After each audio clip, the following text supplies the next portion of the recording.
we focus a lot on the word certification, and we forget about the concept of subject matter expertise and subject mastery.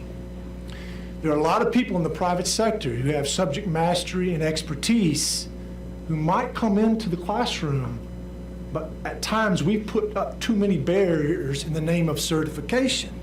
There's a tendency for some in the education world to say, if you want to get into education, you've got to go get more education.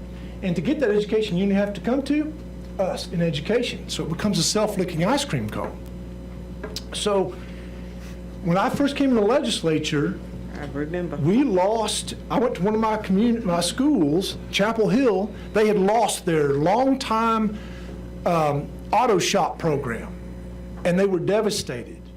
It was beloved in the community. And I said, why didn't you keep the program going? He said, well, the man who'd been doing it for many years finally retired, and they said that we had to hire somebody who had to get a teacher certification. And even if we did an emergency, he'd eventually have to get a teacher certification. Well, how many auto mechanics in Smith County were going to come teach auto shop if you told them they were going to have to go back to school? None. And so I worked with Jimmy Don Aycock, and it took me 2 sessions, and I got the law changed so that now for CTE teachers, the school district can put them in the classroom based on subject matter expertise. Yes, some of them will need some help with some pedagogy, some classroom management, but we can help them with that along the way.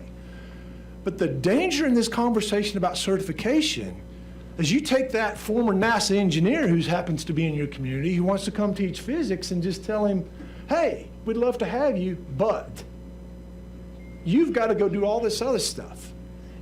Whereas that young man or woman who just came right out of college, has got all these certifications, has taken all these classes in pedagogy, couldn't tell you first thing about how a rocket gets into space. And so the District of Innovation, the things that we've done in our law puts the onus back on our school districts and that superintendent and those principals to make decisions about certifications.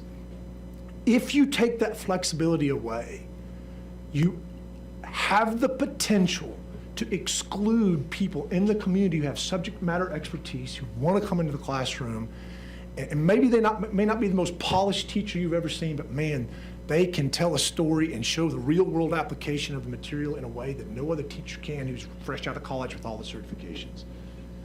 End of rant. Thank you.